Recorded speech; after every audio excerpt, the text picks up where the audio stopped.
नमस्कार. निवेदक विठ्ठल पवार या माझ्या यूट्यूब चॅनलमध्ये आपल्या सर्वांचं सहर्ष स्वागत. क्रांतीज्योती सावित्रीमाई फुले यांच्या स्मृती दिनाच्या कार्यक्रमाचं सूत्रसंचालन कसं करावं याबद्दलची माहिती आणि मार्गदर्शन करणारा हा यूट्यूब व्हिडिओ आहे. व्हिडिओ पाहण्यापूर्वी मी सर्व माझ्या प्रिय बंधू आणि भगिनींना विनंती करेन की आपल्या यूट्यूब चॅनलवरच्या व्हिडिओंना हजारोमध्ये लाखोंमध्ये व्ह्यूज मिळत आहेत, मात्र लाईक करणारी जी संख्या आहे ती फक्त 10, 20, 30 आहे. मला आपल्या सर्वांना सांगायचंय की निवेदनाचा आणि भाषणाचा प्रवाह जर तुमचा आणि माझा जर सुरू ठेवायचा असेल तर निवेदक विठ्ठल पवार या यूट्यूब चॅनलला आत्ताच सबस्क्राईब करा. व्हिडिओ आवडल्यास लाईक करा, शेअर करा, कमेंट्स करायला विसरू नका. कार्यक्रमाची सुरुवात. नमस्कार. क्रांतीज्योती सावित्रीबाई फुले यांच्या स्मृती दिनाप्रसंगी उपस्थित सर्व मान्यवर, गुरुजन, माता भगिनी आणि माझ्या प्रिय मित्रांनो, आपलं मनपूर्वक स्वागत करत आहे.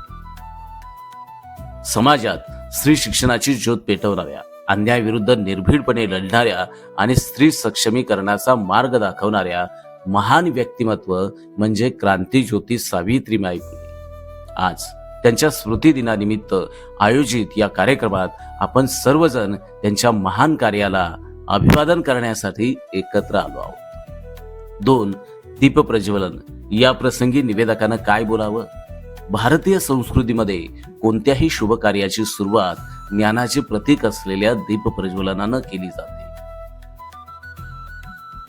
विचार मंचावरील सर्व मान्यवरांना मी विनंती करतो, क्रांतीज्योती सावित्रीबाई फुले यांच्या स्मृती दिनाच्या कार्यक्रमाची सुरुवात मान्यवरांनी पुढे येऊन दीप प्रज्वलन करून या कार्यक्रमाची सुरुवात करावी. 3. प्रतिमा पूजन, पुष्पहार अर्पण. ज्यांनी आयुष्यभर समाजातील अज्ञानाचा अंधार दूर करण्यासाठी ज्ञानाची ज्योत पेटवली, त्या क्रांतीज्योती सावित्रीबाई फुले यांच्या प्रतिमेस पुष्पहार अर्पण करून आपण त्यांना विनम्र अभिवादन करूया. यासाठी मी मान्यवरांना विनंती करतो की त्यांनी पुढे येऊन पुष्पहार अर्पण करावा. 4. प्रास्ताविक. आता या कार्यक्रमाचं प्रास्ताविक करण्यासाठी मी आदरणीय त्या व्यक्तीचं नाव या ठिकाणी घेऊन सर किंवा मॅडम यांना विनंती करतो, त्यांनी मंचावर येऊन कार्यक्रमाचा उद्देश आणि महत्त्व स्पष्ट करावे. 5. मान्यवरांचा परिचय. या प्रसंगी सूत्रसंचालकानं हे बोलावं. मित्रांनो, आपल्या कार्यक्रमाला उपस्थित असलेले मान्यवर हे समाजकार्य, शिक्षण क्षेत्रात आणि विविध क्षेत्रात उल्लेखनीय कार्य करणारे व्यक्तिमत्व आहे. त्यांचं स्वागत आणि त्यांचा सत्कार संयोजकांच्या शुभ हस्ते संपन्न होतोय. 1 by 1 मान्यवर व्यक्तीचं नाव सिनियरिटी प्रमाणे घेऊन संयोजकांच्या हस्ते त्या मान्यवरांचा परिचय आणि त्यांचा सन्मान सोहळा अशा पद्धतीने संपन्न करावा. 6. भाषण व विचार मांडणी.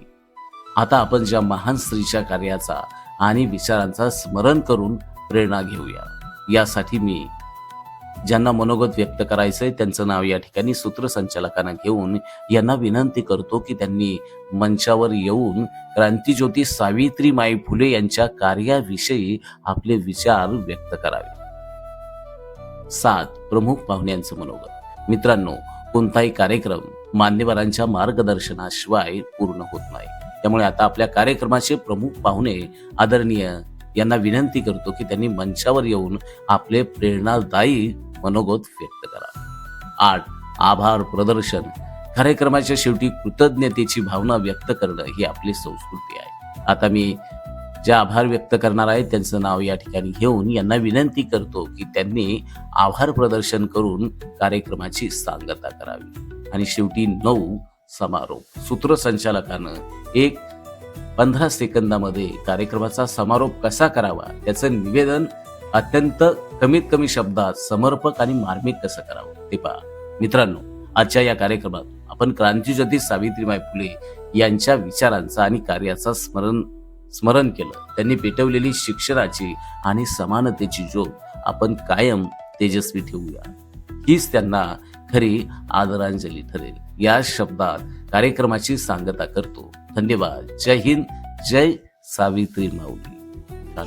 कसा वाटला हा यूट्यूब व्हिडिओ आवडल्यास या व्हिडिओला लाईक करा, शेअर करा, कमेंट्स करा आणि महाराष्ट्र राज्यातील आपल्या मराठी बांधवांचा हा निवेदनाचा सूत्रसंचालनाचा पहिला एकमेव परिपूर्ण यूट्यूब चॅनल. त्यासाठी या चॅनलला आताच सबस्क्राईब करायला विसरू नका. धन्यवाद.